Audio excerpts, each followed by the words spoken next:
Welcome to the Take the North podcast. I'm David Haugh on the Mully and Haugh show on 670 The Score.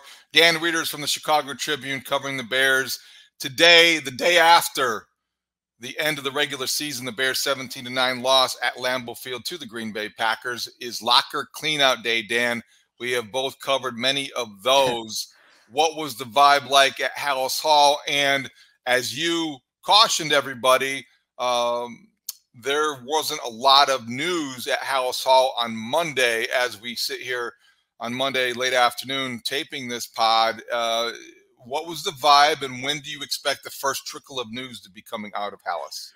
Yes, so we'll start with the vibe, and locker cleanout day is a lot less ceremony, which used a big thing and is no longer that way. Here you're kind of stuck for 45 minutes at the disposal of who's going to come in and possibly give you a few minutes. The players that did speak today on Monday were very good, but it was a small smattering. I think 7 or 8 guys that actually talked on their way out the door into the offseason. I think there's a sense that there was legitimate progress made within this season, a hunger to raise the bar in 2024, and an understanding that Sunday's loss was an incredibly jarring reminder of just how difficult it is to have meaningful success in the NFL. So that was what I took away from there. In terms of a timeline for news this week, the Bears were spending all day Monday doing exit interviews with the players. At that point, I fully expect Ryan Poles and Matt Eberflus to zoom out. At some point, Ryan Poles and Kevin Warren to zoom out, to have big picture, long-term discussions about how they envision this football team becoming more prepared to compete for championships. That could take a day or two. It could take 3 days potentially, but I think everybody just has to be, as we've cautioned for a few days now, patient, understand the antsiness, understand the eagerness for answers, but they are going to go through this thoroughly. They're going to go through this in a methodical fashion, and they're going to try to make the best decisions possible, because I think you would agree with me, David, that this next series of decisions is absolutely pivotal to setting the direction for the team for a long time. I do think that's wise. I don't think they need to react emotionally in the moment, and sometimes that's how you can make bad decisions, or maybe ones for the wrong reasons. We'll hear from DJ Moore. We'll hear from Jack Sanborn. We'll hear from Mercedes Lewis. There's a lot of conversation about what's ahead for the Bears, whether it's about Justin Fields' future or Jalen Johnson's, or a lot of the uncertainty that faces the Bears in the offseason.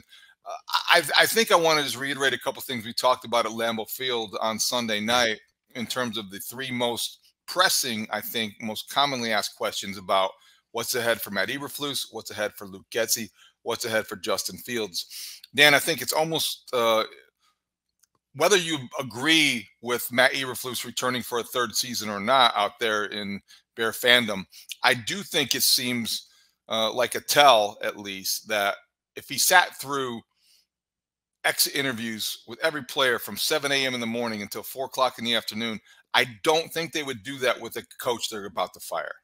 I don't know. I don't know. This is Kevin Warren's first time as the team president sitting in on this type of decision. And so everything we've heard from Ryan Poles over the last several months has been incredibly supportive of Matt Eberflus. Again, on the pregame show on Sunday before the Bears-Packers game, he again vocalized his heartfelt endorsement of who Matt is as a leader and his ability to steady a ship under pressure and during turbulent times. That's all there, but I do think it's imperative that this organization from the top down stops for a minute and zooms out and takes a few minutes to figure things out. So I don't know. I'm not willing to go there with a final conclusion yet. A final conclusion is coming, and then we'll kind of just weigh that for what it is and see where it heads. Do you think that it's pertinent, anything about potential candidates, Jim Harbaugh from Michigan, if he decides to move on, a coach who might be currently employed? We've talked about this before. Also, as you think about an answer to that one, did anything that happened on what's traditionally known as Black Monday in the NFL, Arthur Smith, Ron Rivera, were the first 2 coaches, I think, to get informed on Monday morning they were fired. Did any of the news on Black Monday surprise you? Well, Panthers general manager Scott Fitterer got launched. Right, I bring that up only because his role in helping to stockpile the Bears with everything that we've been celebrating, whether it be DJ Moore, the #1 pick, it's like everything that's good in the Bears world was supplied by Scott Fitterer. So good luck to him in finding his next job. And that I know you had DJ Moore on the score on Monday morning, expressing similar sentiments that he may have had a role. He got him fired. Yeah. I pretty much put it in those terms. He didn't disagree, but he got him fired. So right, like that's part of this equation. It's a fluid week, and you know how these things go. Again, it's frenetic, it's frenzied at times, and you just kind of have to keep tapped into as many things as you can, because things are happening all over the league. As far as the national championship game, which is played Monday night against Michigan and Washington, rather. I don't expect Jim Harbaugh to be in the mix for anything Bears related going forward. It seems like there's been growing buzz in league circles, I think, as we've talked about previously, about the Chargers vacancy. And on Monday, it seemed like there was some momentum toward the Raiders potentially getting involved with Jim Harbaugh. So that kind of wraps up those two. But by the way, before we go any further, I had to bring this up, bring our audience behind the curtain. I always say late at Lambeau Field, but that was an afternoon game, so it wasn't as late. We recorded our podcast in side-by-side booths at Lambeau Field yesterday, and then you went to return something at my spot in the press box, and we kind of passed as I was coming back, and you were in quite the hurry to get out of there. And I was like, man, David looked like he was like the Roadrunner zipping past me. All right, I'll check him out. See you. And I sat back down, and I'm staring out of the field, and I'm starting doing the math, and I'm like, well, wait a second. It's almost 9 o'clock here in Green Bay. David's got to be on the air at 5:30 at WSCR. That's 8.5 hours. He's still got a 3.5 hour drive to wherever he's sleeping, and then a 45-minute drive from there to the studio. And he's not just going to show up at the score at the minute that the red light goes on and you start recording. So I just want a little bit of a TikTok of the 8.5 hours that passed from the time you left Lambeau Field to the time you did your full-time job. Good question. Well, so yeah, it was a long day.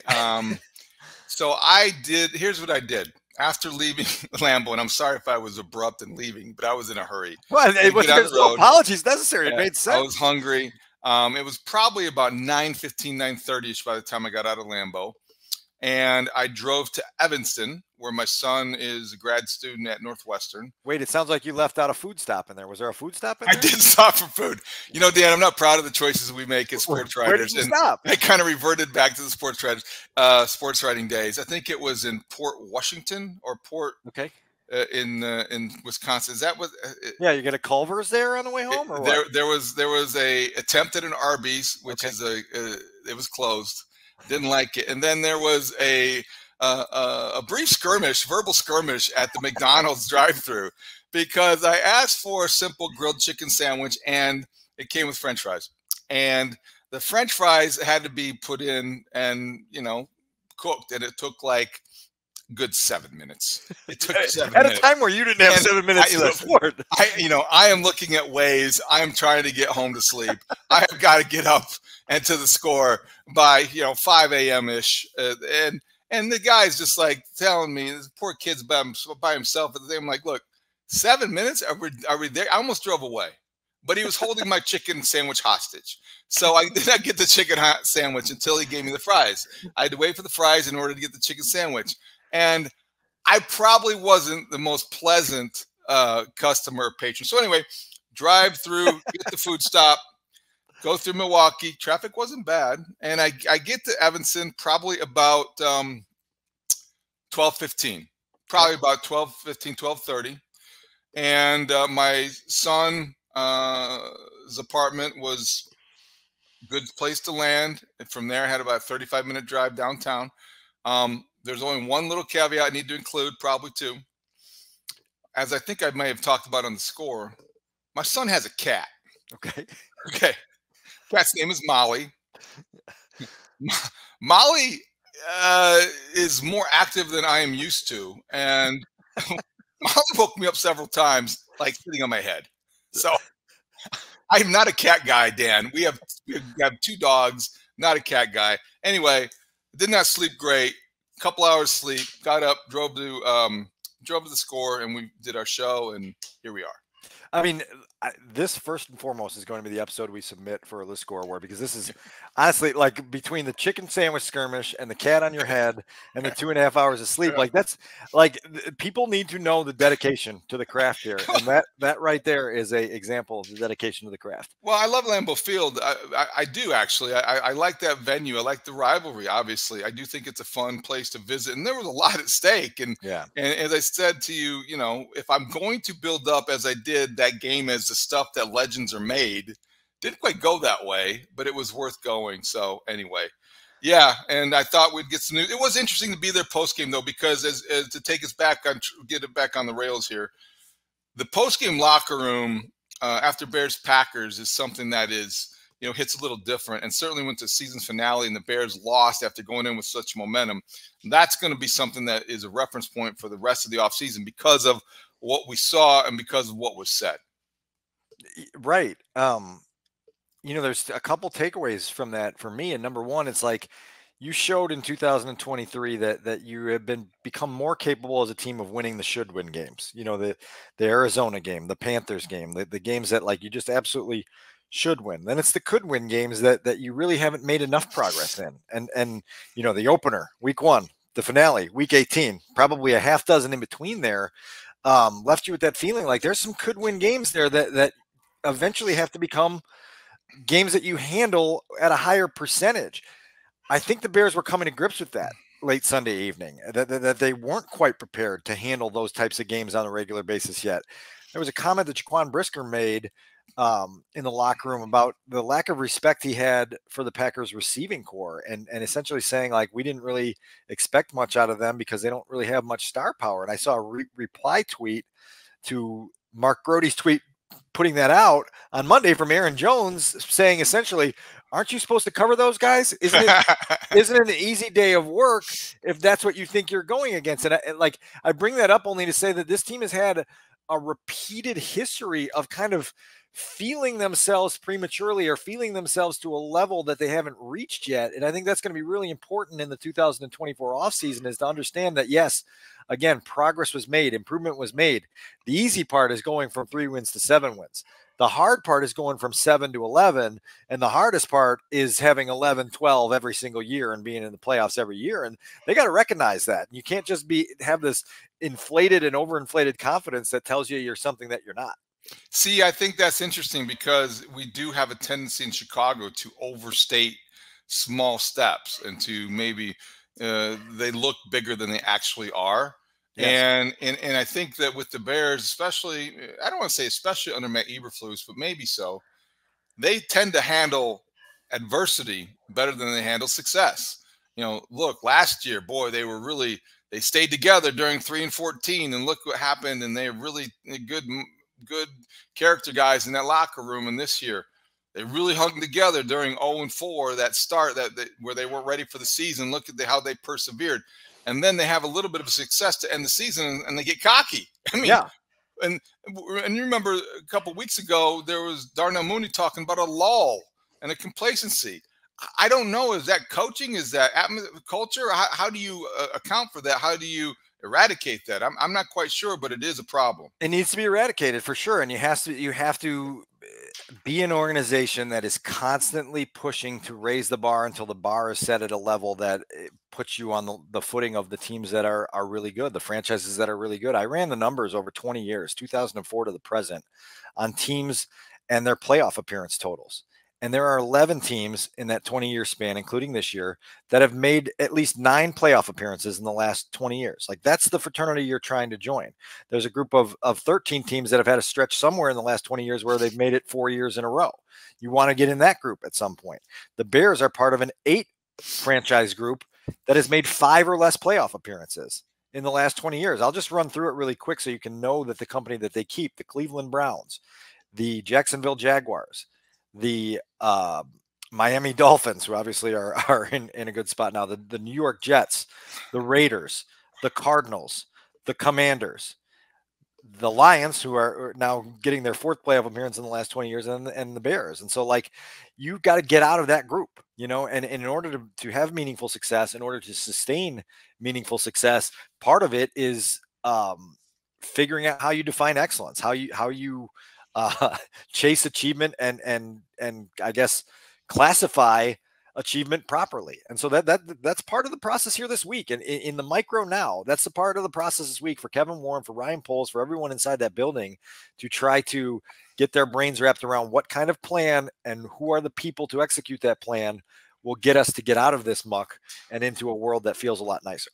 I want to get into some of the comments from players that we mentioned, but I do want to get your sense of how to interpret real quick the longer we wait for some sort of clarity surrounding Matt Eberflus's status. You know, I know we went through the timeline and we know all about the meetings, but there also is a perception piece to this and how they can control that. And this is a new way of doing business. So the Bears, we can't assume, as we have for the last, I don't know, couple decades, that they're going to be oblivious to the public relations aspect of keeping your coach in limbo and your fans wondering. Do you expect any clarity before we hear from them at the podium? Do you expect a statement? Do you expect there better be some clarity before they get up there for the first time? That would be odd if we didn't have any idea what we were walking into there. I don't read a ton into it yet. I do want to hear from them. I do want to hear from Ryan, and I do want to hear from Kevin about what these next few days were like in retrospect, in terms of what they were trying to get their brains to wrap around and what they were trying to process and the conversations that they were having. I don't think they have to share it all, but it would be nice to share some of it. I think they owe that to the audience. I would also be hopeful, if we are taking a minute here to try to message to the people that run those press conferences, is to let's let this one breathe. Let's not put a time limit on this. This is a very pivotal time in Bears history with a lot of huge decisions that need to be made. And I know inside that media room, there is a long list of questions that are waiting to be asked, and eager for answers, and then eager for follow-up questions to those answers, so we can get a clearer picture of where their vision is, what their philosophies are, and what we can do to kind of set a roadmap going forward for the organization. This is my plea, open plea on the airwaves, to say, let's just let that breathe. You've been part of it before, David, where you've had, Phil Emery was the king of this, of just letting it sometimes drag out too long, but you can feel in the room when there's nothing left to be asked. And that's when you say, okay, that's it. But if you're at a state where 6 people are still talking over one another, please don't call out 2 more, because there's more than 2 more. I have to tell you, Phil Emery is not the image that pops into my head when I think about these press conferences that are really good ones or long ones. The different sports, same idea. Theo Epstein every year for the Cubs would have an end of the year State of the Cubs press conference and would stay until the last question was asked. And there was one epic one after, I think, 2017, the year they didn't win the World Series, and everyone's like, what's wrong? 71 minutes. And he was there, and he was not pressured, not tense, as transparent as can be. And you know how far that goes? Here we are all these years later. It's a show of leadership, it is leadership. That's a great way to put it. It's strong leadership. It's transparency, and it shows you have nothing to hide. And right. And you don't have to share everything. I'm okay with not sharing everything, but at least field the questions and have that back and forth and that exchange. I think that's important.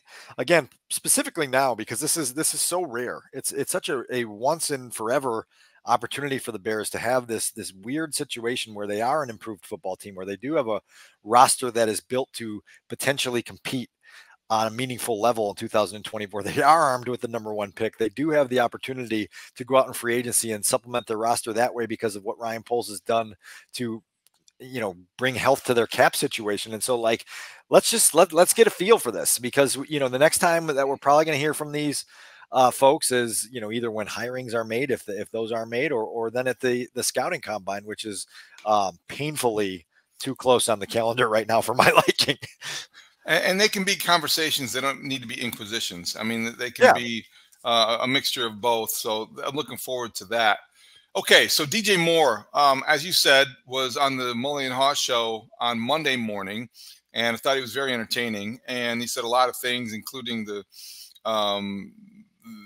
you talk about an interaction with Mark Grody. Mark Grody tracked down DJ Moore in the media parking lot to give him a box of cigars as courtesy or from the Mully and Haugh show for thanking him for being a weekly guest. And it was hilarious because Grody didn't realize DJ Moore was parked in the media lot, and I just ran into him and he said, "Hey, here's the cigars." And DJ like, "What? Oh, okay." But anyway, DJ Moore was on our show. We loved having him on our show all season long. But Dan, at the locker room, I'm not sure if you were there when he was speaking, but I was. Set up what he had to say and what he was asked. Yeah, so, DJ was just kind of in very DJ-esque fashion, kind of rounding up what his morning was like, what's going on going forward. And there's going to be a string of 3 answers here. And the first one is just kind of about the exit interview he had already had with Ryan Poles and Matt Eberflus upstairs and what that was like for him. Here's DJ Moore on his first exit interview as a Chicago Bear. For the meeting, I give it an A+. It was open and honest. Gave good feedback. They gave me their honest opinion on how my year went and everything. And I mean, that'll stay between us until they come out later on and y'all see what happens. So we'll see. There's a guy that had some feedback, obviously, and obviously I think DJ Moore's feedback for the offensive side of the ball means more than a lot of guys in that room. You want to know from his view what worked this year, what didn't. Obviously, he's been incredibly vocal for a long period of time now in his support for Justin Fields. They'll take that into consideration, and then they'll take a lot of other things into consideration as well. He also talked about the offense, whether or not it played up to its capability this season. A lot of questions about Luke Getsy, and this is what he had to say about the offense. Probably not, because we had some games where there was laws, and we didn't finish out games the best that we could. But the games that we won, you can see the offense is on the rise and can be explosive throughout the game. I'm not sure I'm seeing the same thing, but in the games they won. Yeah, the games they won. That's a good point. Yeah, against the defenses that were subpar and the teams that weren't very good. That's the thing with the Bears. Obviously, beating the teams that it's the last place schedule, and they benefited from that. And finally, he talked about what it would be like to have another receiver of his caliber opposite him. That'd be scary, for sure. But yeah, but not really to a sense. Because now that I think about it, that'd be nice. But then I'd be like, Say no, I'm not saying that. I really don't care as long as one of the 2, 3, 4, whatever we got coming in, whoever's here, somebody get the ball, make something positive happen.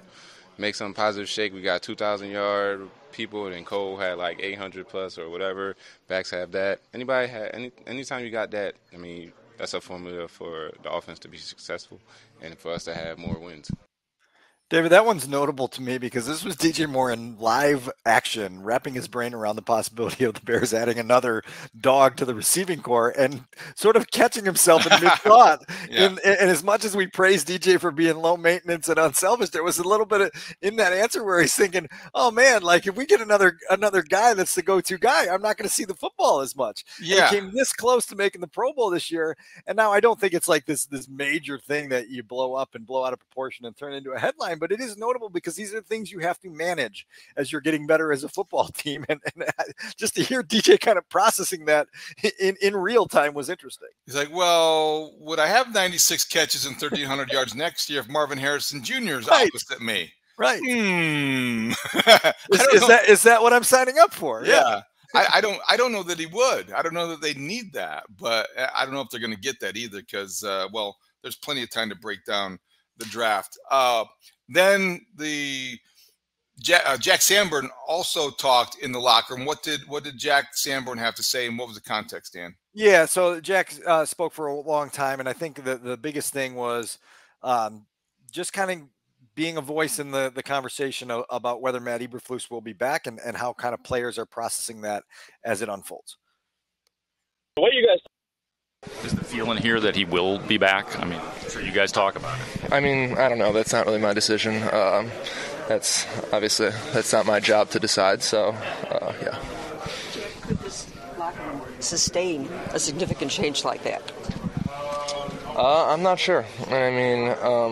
that's something that if that ever happens, then I guess that's when you'll find out. But I think the men in this locker room are great, and credit to Ryan and everyone up there for bringing guys in this locker room. I mean, it really is a close locker room. I enjoy everyone in here.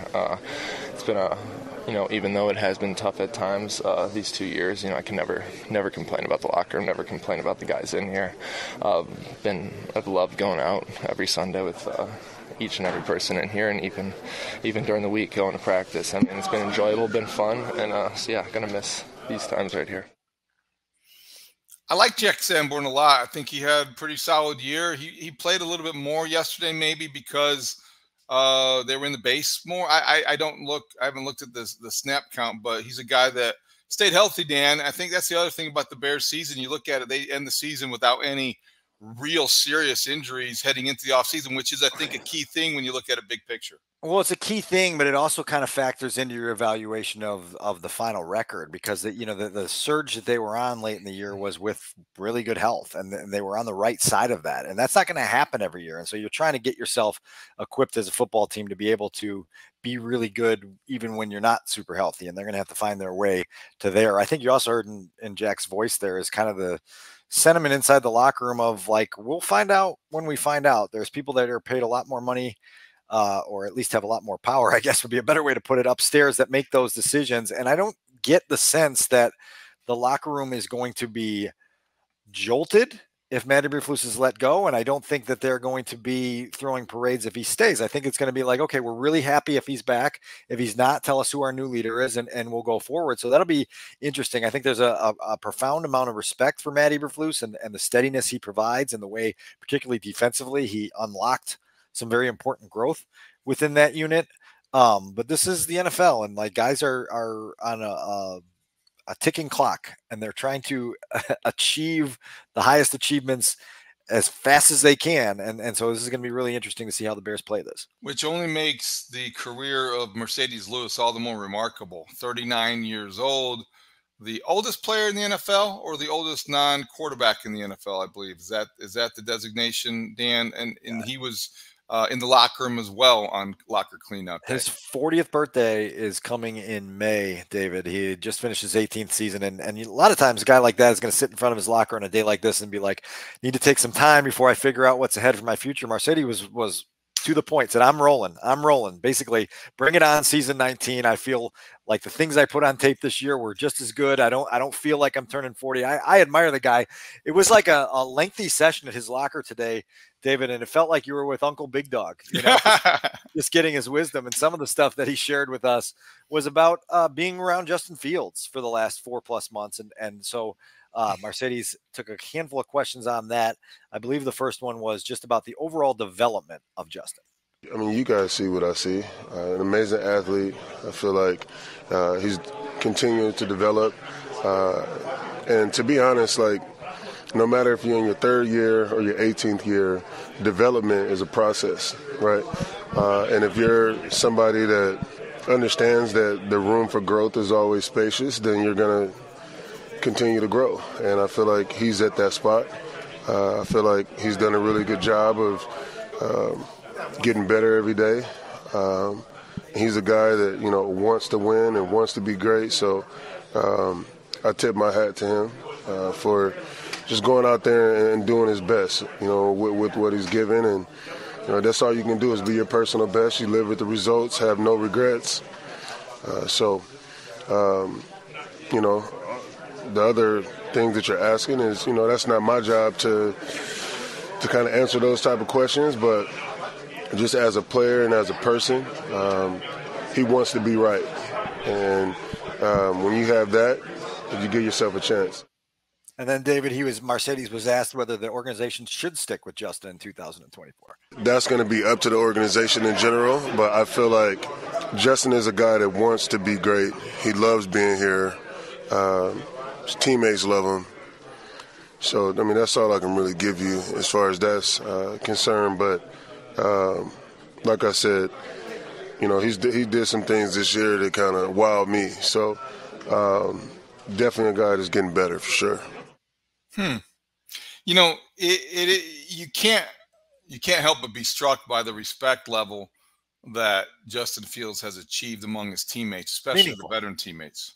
Yeah, no, it's meaningful. It really is. And so that's part of the calculus and part of the equation that the Bears have to sort through here. There's a lot more to it, obviously. And you walk out of Lambeau Field on the final day of the season and you have your right in front of you example of the development that you hoped your quarterback would make, that the quarterback of the rival did make. And you go, man, that is a striking contrast. And people get all up in arms. Oh, they only let Justin throw 16 passes in, the season finale. Well, they called 25 passing plays in 46 offensive snaps. And there was, 5 sacks and 4 scrambles and balls that weren't thrown. And that's the end result. And it just like, that performance on Sunday, David, didn't feel like an outlier. It felt like one we've experienced a dozen or more times in 3 years. And it just left you with that feeling. Like, I don't know if you're Ryan Poles and you stand up and go board the bus and get on the plane at night, how you don't just sit there and go, I've watched that too many times before, and I can't continue to watch that.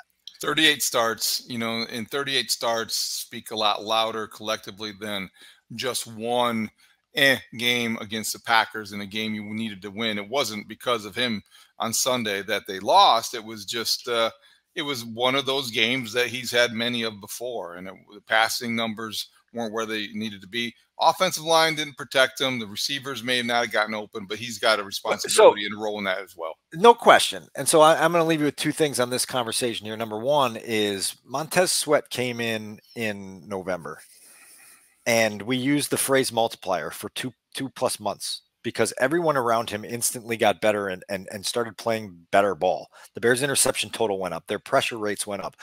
Justin Jones was sacking the quarterback every other game.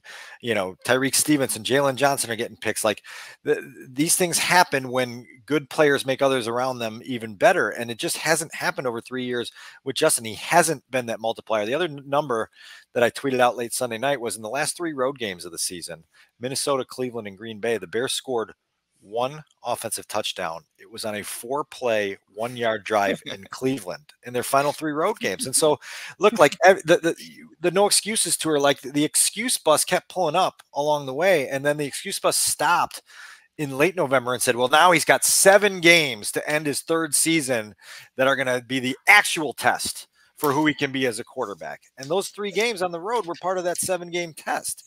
And those last 7 games, I think it was 5 touchdown passes, 3 interceptions, a rating in the mid 80s. And it was everything you needed to know, And so now the hard decision comes with what is the potential exit strategy? What are the potential replacement plans? And they've got to put that puzzle together at Halas Hall. But it just, you remove emotion from it. You remove the sentimental attachment that I think a lot of people in this city have had over 3 years to the adrenaline rushes that Justin has provided and the dignity, maturity, and humility with which he's handled himself.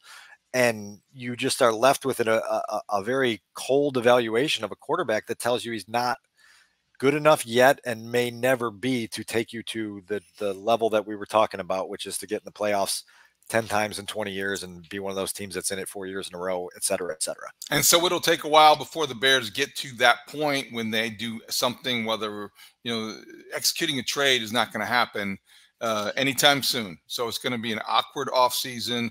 The Bears have to conduct and perform their due diligence with, all of the draft prospects, but especially the quarterbacks, especially Caleb Williams, and barring any egregious revelation that would lead you to stay away from somebody. And a year ago, this time we were talking about Jalen Carter, about being the best player in the draft. So you have to allow yourself always that little bit of wiggle room to qualify everything we say about the best quarterback in the draft and who they might be leaning toward and who is transcendent in the eyes of many scouts, because the research and the background checking that could reveal something that we haven't learned yet.